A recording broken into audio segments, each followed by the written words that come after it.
Welcome into Season 2 of Talkin Ducks. Plenty to get to as the Ducks get set to kick things off against the Georgia Bulldogs. We'll find out who the Ducks will start at quarterback. We'll also break down the offense and defense expectations on both sides of the ball, and then also take a look at the Pac-12. USC and UCLA making some big-time news.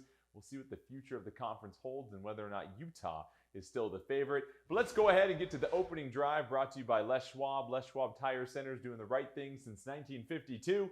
And we bring in the gang. Joey Harrington joining us from vacation. So the connection's a little fuzzy, but he's here, as well as Anthony Newman, and from the Oregonian, Aaron Fentress. And let's go ahead and get started with you, Aaron. Thoughts on this team? I mean, obviously, there's a lot of mystery and a lot of intrigue about this team as they get set to kick things off against Georgia.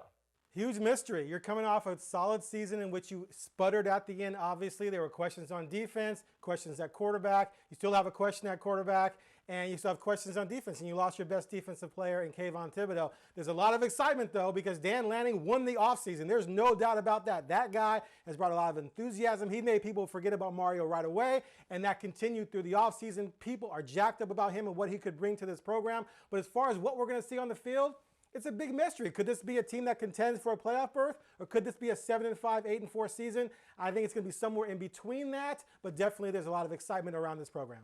I don't know. I'm jumping in right here, Aaron, because look, I completely disagree. When you look at this team, you have an established quarterback. Okay, no, never mind. But you've got a group of veteran wide receivers. No. Okay, you've got an experienced head. No. Okay, but at least you're bringing back a lot of studs, experience on No. Nobody has any idea. Like, that's the fun part about this is there's so much potential around this group, right? This is a chance for Thompson to break out, or for Nix to be the guy. This is a chance for Dan Lanning to set his own path. This is a chance for a group of wide receivers that are extremely talented, for someone to break loose. This is a chance for Justin Flo to get back in the mix. This is a chance for the secondary to get healthy and explode again. This is a chance for Sewell to be an All-American. Like, there's so many great potential storylines in this season that I think it's almost more exciting, because you don't know what's going to happen, right? We're all kind of like guessing, like, oh, who's it going to be, or how's it going to work? And I think that makes it more fun, especially when you're looking for something to talk about coming into the first game. Well, to me, it's like a kid on Christmas morning. You see the biggest present, okay, it's wrapped up in red, excuse me, with all kinds of bows all over it. You're going, oh, I can't wait to open that. Because when you open that one, it could be a dud, okay? It might not be anything you like in that present. Or you open that thing. It sucks. Oh, it could be everything. So it seems like the Ducks are the same way. We don't know. It's been real quiet down there. So we don't know what's going on behind the scenes, behind closed doors, what's happening. There's a lot of guys that can play, got a great coaching staff, but you still got to put that all together, and we have no idea. Yeah, it's a huge mystery, and we're going to see how this mystery unfolds against arguably one of the best teams in the nation, the number 3 ranked Georgia Bulldogs. Let's take a quick listen to Dan Lanning, his thoughts as he gets set to prepare for the Bulldogs, his former team, in week 1.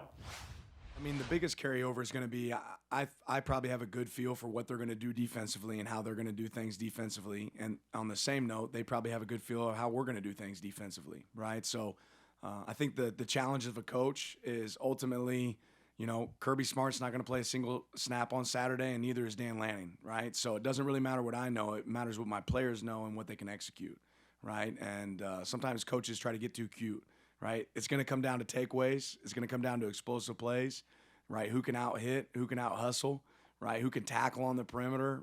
You know, that's what this game is really about. And certainly there's going to be a schematic advantage on both sides, right, at times. But that's not ultimately what it's about. It's about who can put their players in position to make plays. So, obviously, they're excited. Nothing major once again here, Aaron. There's a big mystery. I guess the question is, how big is this game for Oregon? Is there a huge set of expectations for the Ducks to win this game? Or is this listen, you're playing with house money because the Ducks aren't really one of those college football playoff teams where, hey, if you beat Georgia, great. That's a huge feather in your cap. If you lose to them, it's kind of expected.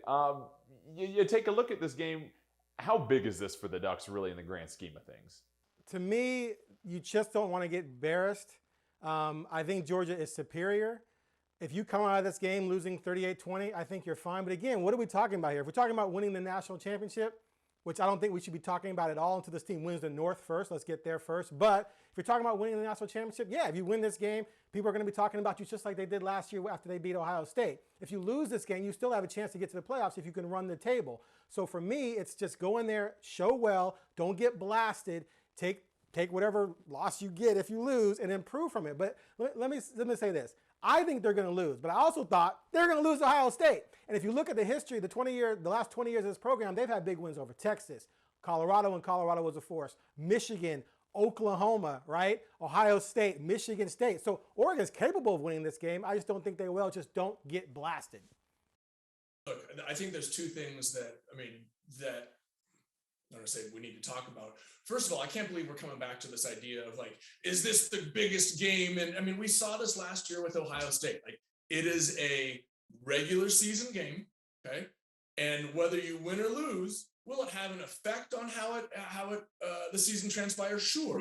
But like we talked about last year, if you go to the Horseshoe and win, and then lose the season, it doesn't matter. So, is it a big game? Yes. Will it determine the outcome of the season? No. I mean, we had this conversation last year. I think it's every year but two, a one-loss team has made it into the playoffs. So like Aaron said, go out and play, see what happens, and just don't get embarrassed. That also said, I think that there is a level of expectation around this program. And whether it happens right now or whether Coach Lanning is given a little bit of grace period, with the changes in college football, with, Aaron, like you said, how Lanning won the offseason, like there is very quickly becoming a divide between, let's call it the top 10 to 15 programs in college football and the rest. And those top 10 to 15 expect to win a national championship every single year. And that's the category that Oregon is falling into or has already become a part of, right?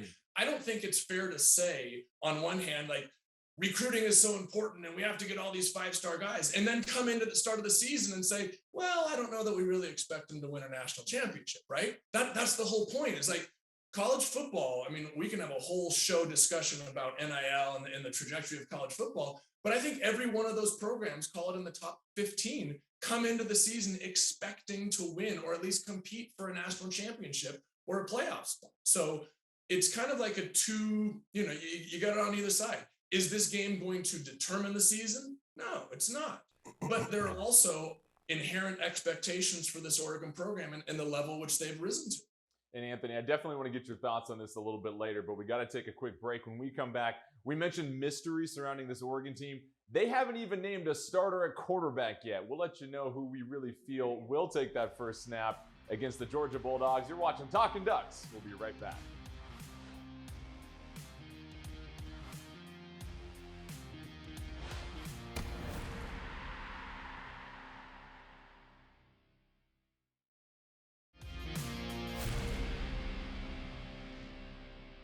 Welcome back. It's time now for Ducks in Charge, brought to you by Arcimoto. Make every day electric. Well, we mentioned a lot of mystery for this Oregon team coming into this matchup against Georgia, and no quarterback is named yet for the Ducks to take this start. And Anthony, I want to start with you. As a defensive player, put yourself in the shoulder pads and helmet of a Georgia Bulldog. No, you don't get to wear a neck roll this time. Who would you rather see start for the Ducks if you're an opposing defensive player? The experienced Bo Nix, who has played in the SEC, or the enigmatic Ty Thompson, who is bursting with talent but hasn't quite put it all together yet? Let me say this first. I feel bad for Ty Thompson because he's been tagged. He's been tagged with a 5-star rating. And to me, that's a problem because everybody expects him to be the baddest thing out there. And then, all of a sudden, Anthony Brown, a transfer, comes in and takes the job. Anthony Brown's throwing picks, yet they don't put Ty Thompson in the game. Now here comes another transfer, Bo Nix. Oh, hey, no, Ty Thompson, this is your team. You were here. You're going to win this thing. If he doesn't win this job, it's going to be a tough road. I know he's still young, but he's been tagged. He's been labeled. And that's hard for young men, and that's hard for us to label somebody. That's why Joey doesn't like those 3-star, 5 stars. He likes the 1 stars, 2 stars. Guys come out of nowhere and become All-Americans. But if I have a defense, I need to face Ty Thompson. I don't want to face Bo Nix because Bo Nix has experience. Bo Nix is a gunslinger, but he can run. He can make plays. He can make things happen. He can extend the play. He creates problems for our defense. 3rd and 15, and next thing you know, he's running down the field for a first down. Now, he will throw us some picks. We want him to throw the football. We don't want him to scramble and run all over the place and get our defensive linemen tired. But he has that experience in SEC. The guy's been playing in big games. I don't want to see Bo Nix, and I think Bo Nix will take the job. And that's my question to you, Joey. You've got an experienced quarterback who has played in the SEC versus a quarterback who hasn't even started a game yet. Is this truly still up in the air, or is Oregon just holding their cards and not revealing their hand prior to kickoff? I mean, I don't think anybody knows for sure whether it's up in the air. But Oh, I mean, we know. It's not. It's not. What's that? It's not. Bo's going to start. Go ahead, though. I got something after you're done. Go ahead. Okay. But I guess to Anthony's point, let's not forget that Bo Nix was a 5-star guy, right?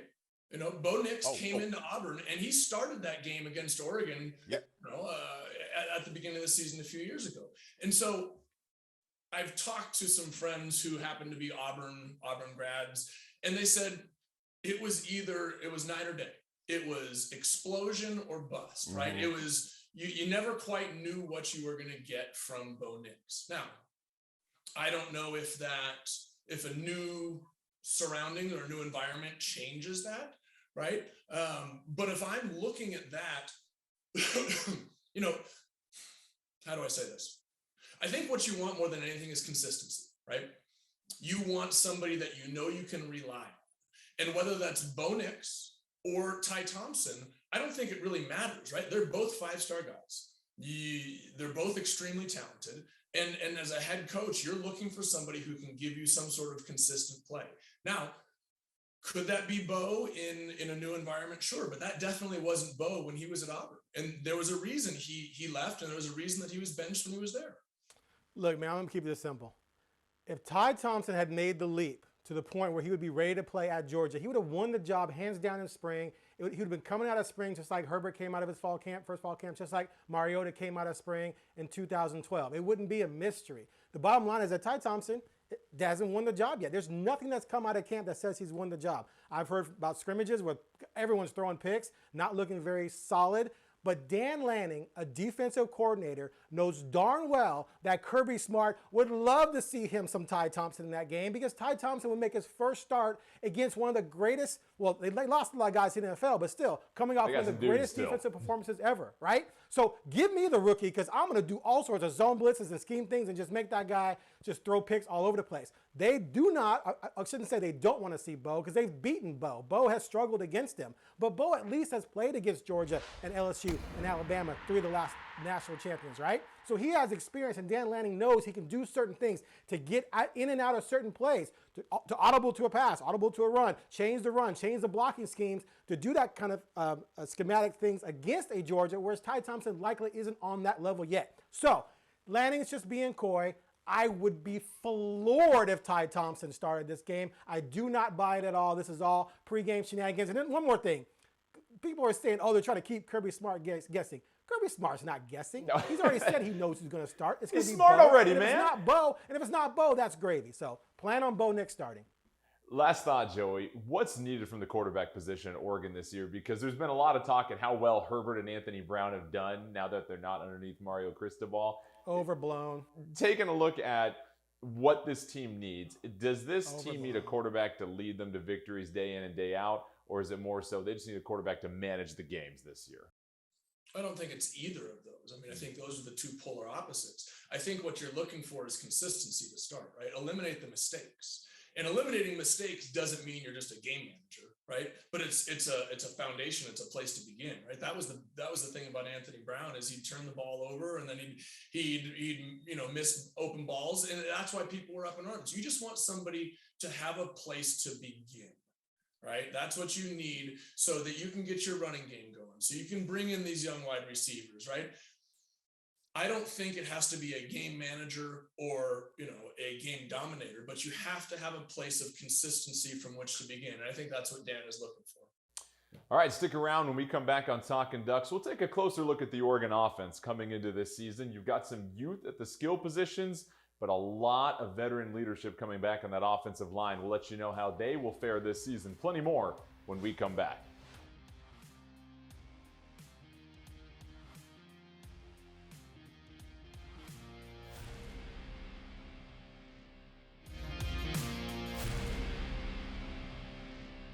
Welcome back. Time now for What's Cooking, brought to you by Sam's Northwest Barbecue, the largest brick and mortar barbecue store in the Northwest. And the Oregon offense hopes that they can get things cooking this season. And you've got an interesting mix here, Anthony, as we start with you at running back. No Travis Dye. He transferred to USC, and we'll get to that a little bit later. But you've got some depth at that position. So as we kind of continue this offensive breakdown, let's start with the running backs. What has you keeping an eye on them this season? They got a young pup that looks very good, and he had some game last year. I was impressed on how he ran the football. Byron Cardwell, this kid's he's a star in the making. I'm telling you right now, he will be a superstar. Watching him run last year, and you don't see freshmen doing this. He's setting up blocks. He's very patient in running in those holes, trying to make his offensive linemen look good, not just taking the football, looking at a hole and just running through it full speed and getting hit. He was so patient. He was blocking, okay, and he was catching the ball out of the backfield. He's a big boy. He's the guy. He's the guy that everybody needs to look at. And yes, they got a couple guys. Sean Dollars, he needs to step up. We need to see what he can do in real games. The transfer, Noel Winningham, I believe. Whittington, this kid has speed. And he's not the biggest guy, but he has speed. But you need to keep an eye on Byron Cardwell. I'm telling you right now, we talk about all the running backs that Oregon's had in the past. I'm just letting you know right now. I called it a long time ago about Marcus Mariota. Yes, I called it. You told us about Marcus Mariota. We know about that. Byron Cardwell is going to be the next superstar. Wow. Okay. Etch it in stone. Joey, looking at the wide receivers and tight ends, obviously towards the end of last season, we got a chance to see some of these young wideouts really show out. What's your take on them coming into this year? Honestly, I'm excited for this group. Right, this is a year where I think you're going to have multiple guys really take a step forward and emerge as not just reliable players, but explosive players. I mean, I think we saw Chris Hudson last year and some of the things that he can do, but I love, and I said it last year, I love Dante Thornton. I love this guy. In the small bit of time, there were a couple plays at the beginning of last year in garbage time of an early game where he came out of a break, crisp, sharp route running, went up, hands got the ball, and then turned and exploded up the sideline. Like, I think that there is something in there that, now I'm not going to call it Devin Allen yet, right? I'm not going to jump. I'm going to call him Devin Allen light. His right? adopted son. So that's who I'm really excited to be. I mean, I almost kind of think of Chris Hudson as a Keenan Howery type, right? Guys who's just going to be really, really good and really, you know where you're going to be. And then potentially maybe Dante Thornton's going to be a Sammy Parker. Right, a guy who can explode, a guy who can be that big play wide receiver, and I think there's going to be big things coming from that wide receiver group this year. So, Aaron, we talk about youth at the running back position, wide receivers, tight ends, but you've got some experience coming back on this offensive line, and for all the question marks at all the other positions on offense, when you've got depth and experience coming back on the line, that really seems to fortify an offense. What do you feel is going to be the most important thing this offensive line can do for the Ducks this season? Man, run the ball. The run blocking, leading well for Cardwell and all those backs to just establish a base for this offense while you figure out the passing game. A lot of talent at wide receiver. They did go out and get a veteran in Coda, but you're hoping those young guys flourish. You got shakiness at quarterback a bit. So the best thing you can do for them is run the football and protect well. I think we know we're going to see that from this offensive line with everyone back, led by Alex Forsythe at center. However, I don't know if this is a championship caliber offensive line. Why do I say that? Because when the championship was on the line, they got destroyed by Utah twice. So that gives me pause going into this game. It's a good offensive line. We don't know if it's a great offensive line yet. If they're great and they're dominant, then it's going to make everything else fall into place. If they're shaky against elite competition, then they're going to suffer a couple of losses along the way. So this O-line, as good as it is, has a lot to prove in terms of whether or not it's just good with a lot of experience or dominant. And the last thing I'll say on the offense as well, too, is the spring game was a while back. I get it. But I think all of us here, Aaron, you brought up his name. Coda, I think, is going to be probably the most surprising offensive player for the Ducks this season. The amount of tough catches he made across the middle, and when you've got toughness, experience, and savvy route running, you can have a breakdown at all the positions. But Joey, speak to this. When you've got a receiver that can get himself open and make those tough catches across the middle, that has to be a quarterback's best friend. I mean, an example for me would have been was Wes Welker. I mean, having that type of guy who was just football smart. He wasn't the fastest, he wasn't the strongest, but he knew where to be and when to be there. And that year I was with him in Miami. I mean, like you said, everything's going to hell. Where's Wes? So, right? That's the quarterback's best friend. And if Chad Coda, if Coda can be that for whichever quarterback is in there, that's going to be a huge asset for Oregon. All right, stick around. When we come back, we'll let Anthony talk some more about this Oregon defense. You've got Lanning coming in. He was the genius behind the Georgia defense, but do the Ducks have the same exact dogs that Georgia had last year? We'll let you know when we come back on Talkin Ducks.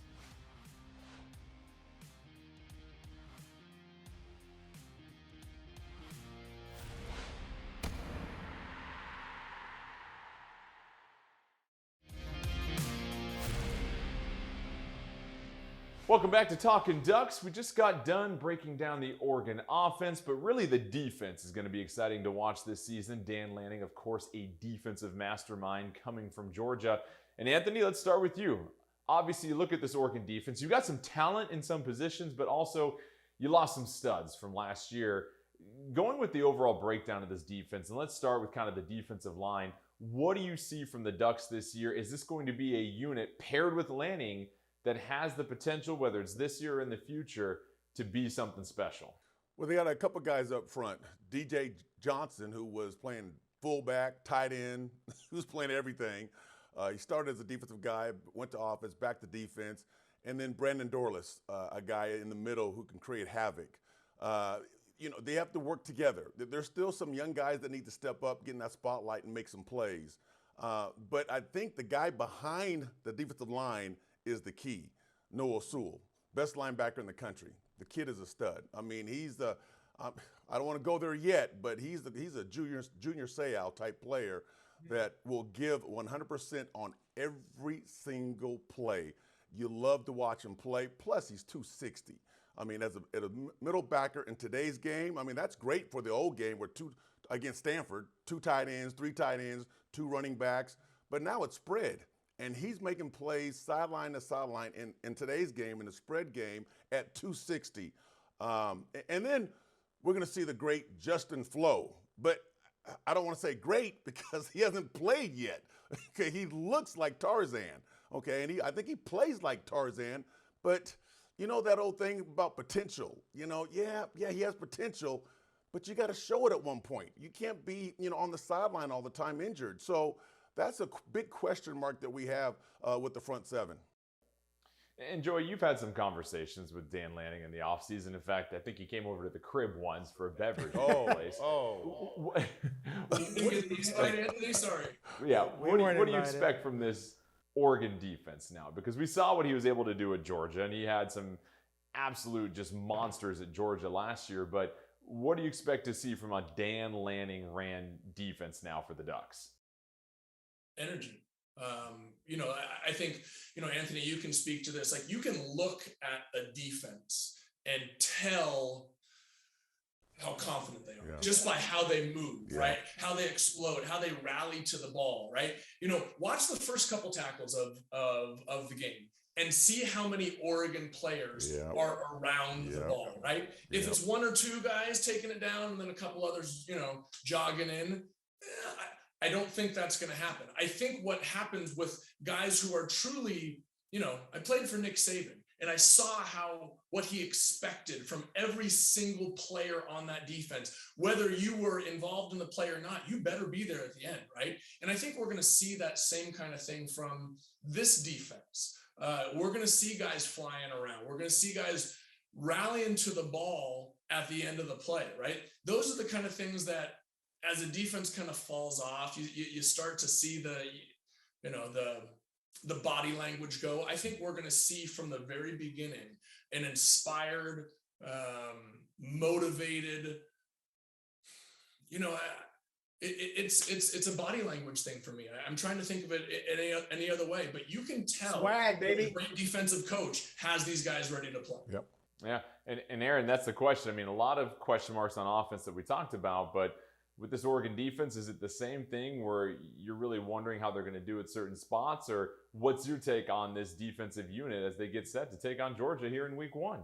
Well, it's interesting because you ranked 79th last season. Defense was not very good, and that was in a pretty weak offensive conference, especially based on their schedule. So you lose Kayvon, you lose Verone, you lose some other dudes. You can think, well, there's probably going to be a drop-off, but I don't necessarily buy that because they've been stacking talent for a while, right? They've been having these marquee classes with all these 4-star guys. You still have 2 5-star guys on defense in Flo and Sewell, so the talent is there. And if Dan Lanning truly is an upgrade in terms of a defensive mind, which I think we all believe that he is, then the defense should improve even without Kayvon and Verone. There's some dudes still there. Like, there's some talent there that he can manipulate and teach and prepare to attack in certain ways that they weren't able to do in the past. I'm not going to get too technical here, but I do think the defense is going to be better, and there's some potential stars on this team. But if Justin Flo, as Anthony mentioned, can be what Flo's supposed to be, which is on par with Sewell, and you have those two anchoring this thing and running around just creating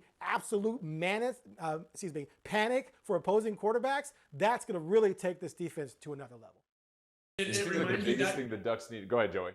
Well, I was going to say, it can be those Stanford defenses, right? It could be the Stanford defenses with those linebacking crew. And that had, for a stretch of about 5 or 6 years, they always had an inside guy and an outside guy, right?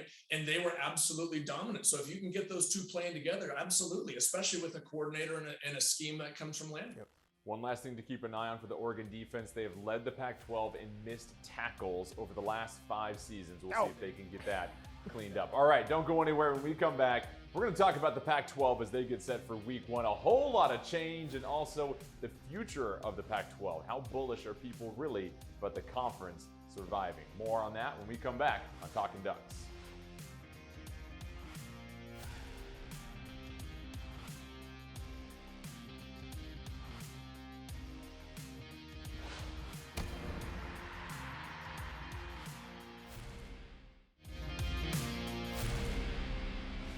Welcome back. Time now for our legendary play of the week, brought to you by Abby's Legendary Pizza. Well, sorry folks, there was no play this week, but we'll talk about the Pac-12 as a whole because there was some legendary movement this offseason in the conference. And before we get to that, Aaron, let's go ahead and give you the first slice of the pie here when it comes to breaking down this conference.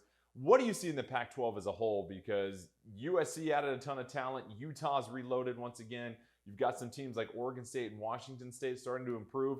Give me the breakdown of the Conference of Champions. Well, this is a conference that did not look very good last year during the season or in the postseason. It's certainly not one of the better conferences at this point. I think it's safe to say, but there have been some changes, mainly at USC. They made their most significant hire in terms of being proven. I mean, obviously Pete Carroll, great coach, no doubt about that, but he didn't go to USC as a proven guy. As a matter of fact, people, sort of pan that hire. But Lincoln Riley is the most proven coach they've hired since, I think, when John Robinson returned from the NFL. So you're looking at a coach who's won 55 games. He's an offensive wizard. And what does he do? He goes out and gets his quarterback from Oklahoma. I think he has the best quarterback in the league in Caleb Williams. They steal the #1 receiver in the nation, Addison from Pitt, who's going to be a top 10 pick probably. And, they took Oregon's best running back last year, Travis Dye. So I think offensively, USC is going to be by far the most explosive team in the conference. Do they have the defense to let that hold up and win the conference? I don't know yet, but I do believe that we're starting to see the beginnings of what's going to be another great run by USC unless Oregon can do something about it. And Anthony, it's interesting. So much attention for USC and for Oregon for these splashy coaching hires and quarterback transfers, but here's Utah, just being Utah, inconsistent, and Whittingham grinding. and his entire staff just chilling there after dominating the conference last year, and they're picked to win the conference again this year. And Coach Whittingham likes that position. He likes sitting in the weeds going, okay, go ahead and talk about everybody else. We're going to stay over here and keep winning championships. That's what they're doing. I mean, everybody's coming back. They have some guys who can play at the next level. Their coaching staff has been all together. They don't have a bunch of people leaving. It's like it's kind of like, it reminds me of Oregon back in the day when Oregon had, Bellotti, and even go back to Rich Brooks. They had that staff there forever. And that's Kyle Whittingham at Utah. The same group of coaches that understand the system. The kids come in, they buy in, and know that no one gives them the chance. No one's even talking about Utah. They keep talking about USC, and because this guy's done this over here, he's going to do this over here. But yet USC hasn't done anything for years, but they keep talking about USC. Utah's all over them. And then finally, Joey, obviously the shockwave that went through the conference, USC and UCLA announcing that in 2 years they are moving to the Big Ten. What was your initial reaction to this? Because obviously this is going to have a huge impact on the future of the conference moving forward. What was my initial reaction to this? Yeah. Can you say that right now? Bleep. College football's dead. I mean, let's be honest. Like, everything we knew about college football is dead. And I don't think it's quite that extreme right now, but I don't think it's that much short of it. Like, between transfer portal, NIL, conference realignment, TV contracts, like, this is not, I think you guys know me well enough to know that I've always been a college football purist, right? I love the idea of what was college football, or what college football used to be. It's not that anymore.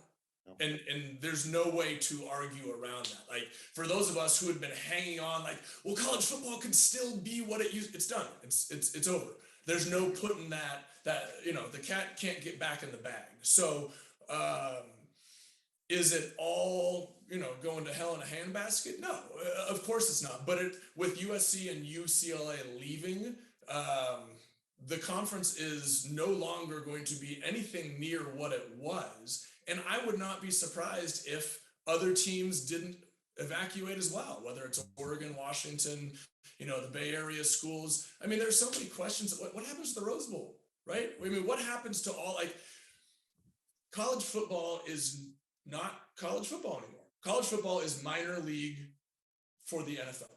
I mean, that's reality. And I think we all have to come to accept that. And I don't know, we have and embrace the changes that are being made. Yeah, it's interesting. I'm bullish on the future of the Pac-12. I think there are some possible schools that are targets for expansion. If you look at a Boise State or a San Diego State, I think that are there that also double as really important schools when it comes to men's basketball also. But I would say this with college football at the end. Doesn't it feel like, guys, it's like your grandma has this cookie recipe you've always loved for years and years and years and years and years, and just nothing ever beat it. And then all of a sudden, grandma sells the cookie recipe. The company changes a few ingredients, and it just ain't the same anymore. So hopefully, through all this change, there's still some semblance of pageantry to college football, but I'm with you, Joey.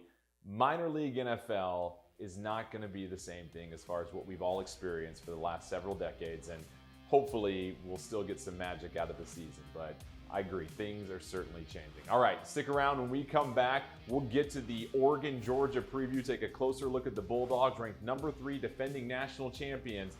Do the Ducks have a chance? We'll let you know when we come back on Talkin Ducks.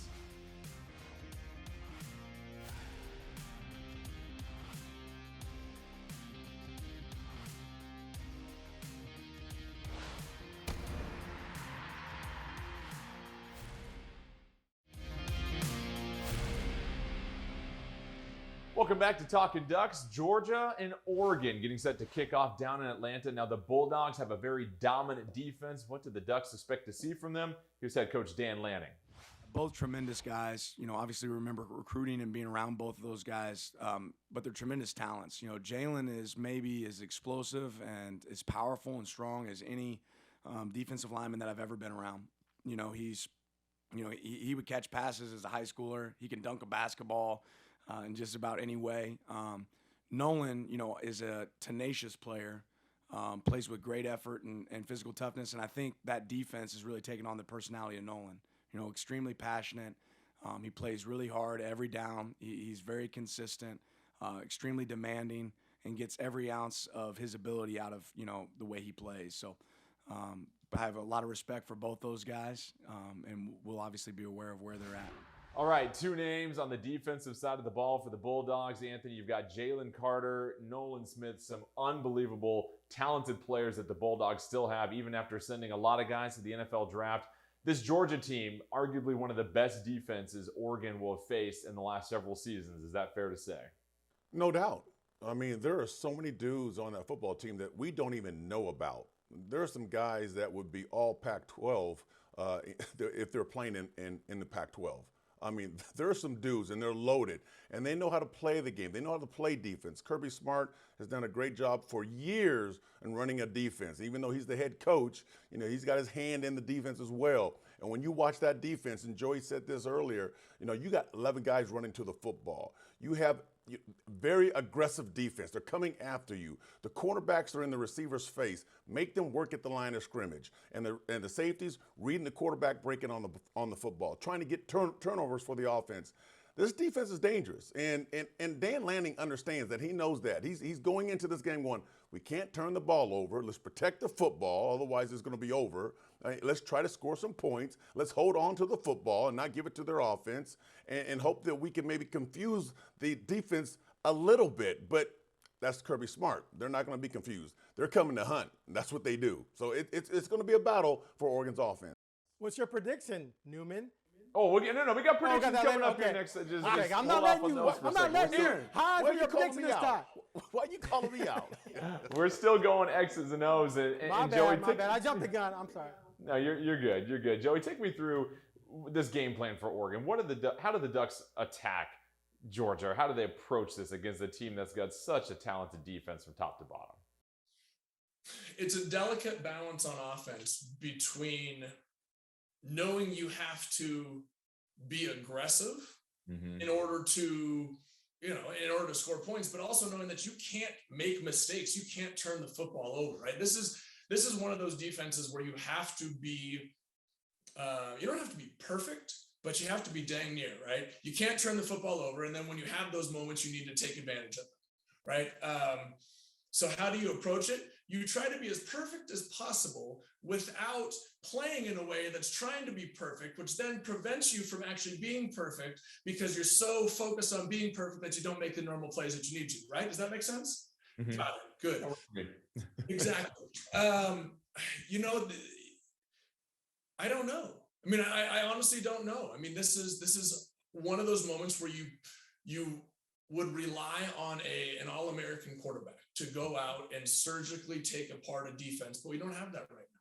Mm-hmm. So this is one of those things where you're going to have to figure it out on the fly and see how it works, down there in Atlanta once you kick off. Real quick, Aaron, your thought, Oregon versus Georgia, your thought on the Bulldogs and what they have coming back this season. So we talked a lot about quarterback, right, with Oregon. Well, Georgia has a legitimate quarterback who won a national title in Stetson Bennett. Also, as far as recruiting goes, Oregon has signed five-star recruits in the last 4 recruiting cycles. Georgia signed 18. In a couple of years, they had 5 in those years. Like, it's just a different animal. I made this comment last year that Mario Cristobal knows he can recruit top 10 classes at Oregon, but he knows he can recruit better talent down south. It can still be in the top 10, but it's just different dudes. Just look at the NFL drafts. Not all 4-star recruits are recruited the same, are created equal. Georgia's just way more talented, even after losing like 15 guys to the NFL. That team is going to be stacked all over the place with guys that I don't think Oregon can match up with man to man, other than guys like Sewell and maybe Flo. I think it's going to be tough for the Ducks. All right, stick around. When we come back, we'll get your predictions. Sit tight.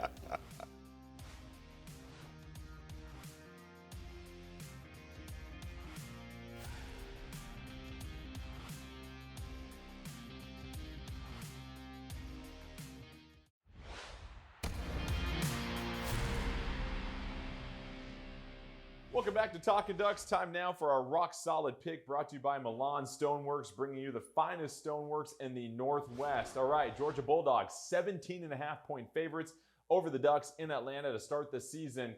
Your thoughts and prediction real quick, Anthony. How do you see this game going between Oregon and Georgia? Why you call me out first? Because you won't ever predict the Ducks are going to lose. Yeah. It can be Aaron the just Ducks waiting against for the this. 85 Bears, and you're like, we got a chance. We do Aaron, better. you're just waiting for this. But here's the deal. No one gave them a chance against Ohio State, and they came out and won. On paper, when you look at it on paper and you look at the rosters, yes, there's a lot of dudes. But that's why they play the game, because no one ever knows. The game hasn't been played yet, right? There's not a winner. There hasn't been a team that's lost a game. You got to play the game, and it's going to be a tough game for those Ducks.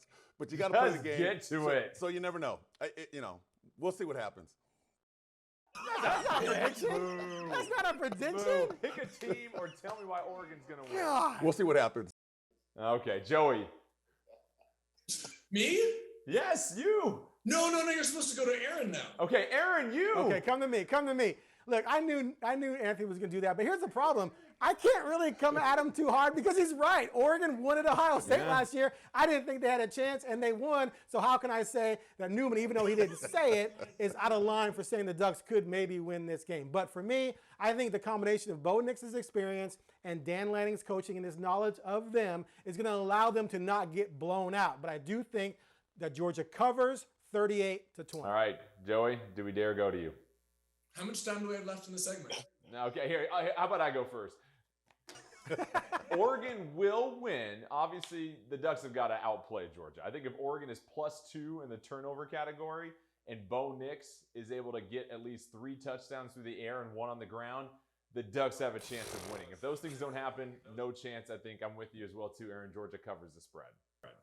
Okay. What was the talk before Oregon played Texas in the Holiday Bowl? We're going back Uh, 3 years. The talk was what was going to happen with Y2K. Ohio State, right? What was the talk? Like, there's too many examples of Oregon being dismissed before the game even starts. Oh, that team is too talented. That team has too many NFL guys. What was the talk before Oregon played USC on Halloween, right? There are so many examples of Oregon's talent being dismissed because somebody else has more NFL players on their roster. Right, you're right. I believe, Jordan, like you said, that should those things happen, and especially with our, we had an example of it last year at Ohio State, that Oregon can win this football game, but they're going to need to be dang near perfect for it to happen. Yeah, you look at those talks, but you also wonder the talk that Oregon had 2004, Oregon, Indiana at home. But we won't go there. This will be fascinating. Final thought here real quick. If Oregon does win this game, do we dare say where does this win rank amongst the all-time greatest non-conference Greatest wins? regular season Okay, victory all ever. right. It would be the greatest regular season victory ever. We'll see what happens. Which again means nothing come the end of the year unless you're Okay. the national That's championship. for next I agree. It's still gonna be the episode. We greatest got to regular put a season ribbon win on this True. one. Thank you again for joining us, our debut on Root Sports. We're excited to be with you all season long, every game, every week. Make sure you catch us next week. We'll break down this Georgia game and get you set for Oregon's matchup against BYU at home. From all of us here, thanks again. We'll catch you next time.